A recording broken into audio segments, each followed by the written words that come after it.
Y'all smell that shit? Not actual shit, but y'all smell that shit? That is a breath of fresh air. Pan's Labyrinth was an instant classic. I don't want you to sit through this entire movie like, oh, I wonder what Paul thought of it. We're gonna have to wait to the very last 30 seconds to tell if it's a classic or not. Absolutely not. I'm telling you instantly, it is an instant classic. Please go see this movie if you haven't already, because this is the most mind fuck of a fairy tale movie I've ever seen in my life. Because technically it is a fairy tale. Doesn't have the same like Disney aspects of it. Of course, it's not like Cinderella or Snow White or stuff. Like it's like a realistic approach as to what would happen in real life if fairy tale aspects was mixed with, of course, like the everyday scenery that we see today. Pan's Labyrinth. I was going into this expecting two things. For some reason, when I was growing up, I could have swore I walked through the living room and seen my dad watching a movie like this that was in complete English. So it caught me off guard whenever they start speaking Spanish, and then they stayed speaking Spanish. I was like, wait, what do I gotta, like, is this like a dub of it? Like, I looked it up and there wasn't an English version of it.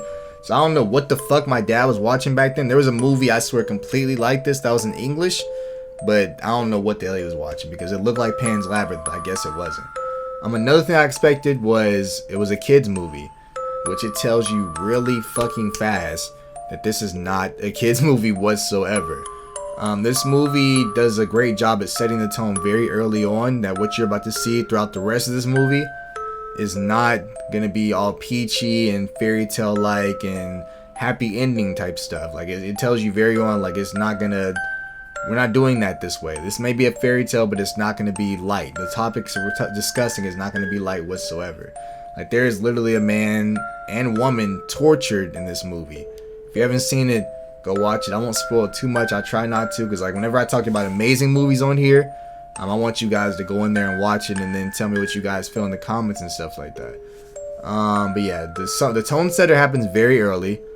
There's these two rabbit hunters in the very beginning of the movie, probably the first 30 minutes, and they encounter this Spanish camp that is, of course, the main plot point throughout the entire story. The Spanish camp belongs to Ophelia's dad. Ophelia is the main character, the protagonist. Her dad owns that entire Spanish camp, or stepdad, I apologize. And they somehow stumble onto that camp. Ophelia's stepdad is a Spanish captain to his entire army, so of course they go get him whenever problems go awry. He comes out there like, what are these two dudes doing on my camp? They're like, oh, we were hunting rabbits, we promise, our daughters are sick, let us go back and we'll never mess with you again.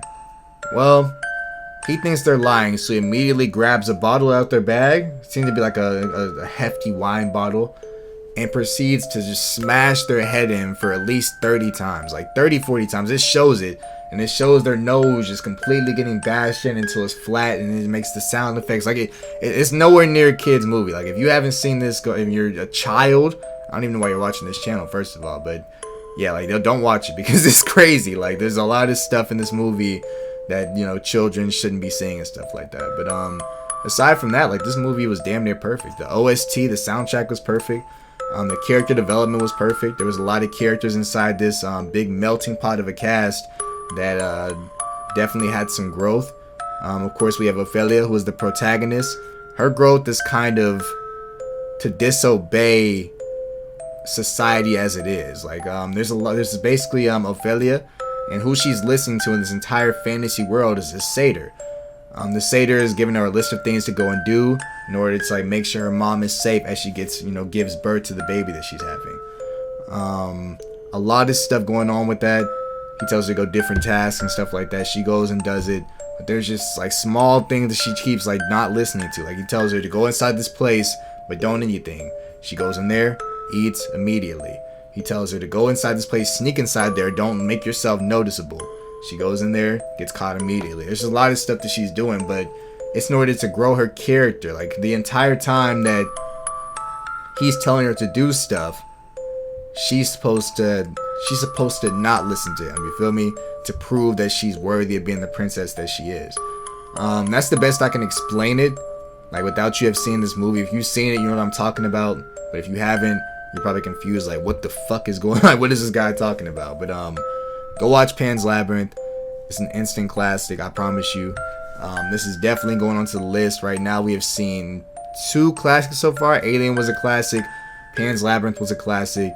Rosemary's Baby wasn't a classic. yeah, I'm pretty sure that's all we've seen. So, oh, and of course, Clockwork Orange was a classic. So, yeah, we have 3 classics so far. Breakfast Club is next.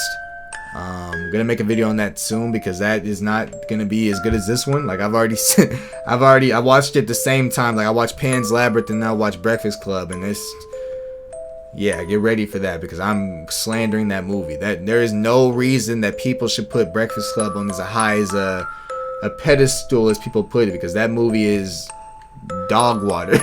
Like I'll talk about it whenever we get on there, because I know there's a lot of symbolism that goes behind that movie. I know it's supposed to be deeper than just students getting attention. I know, I recognize that, but I just don't think it was portrayed well.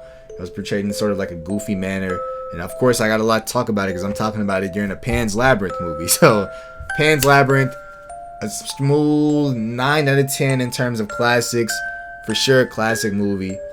Thank you guys for watching this video. Check on your strong friends, pray for enemies, not religious, at least wish them well.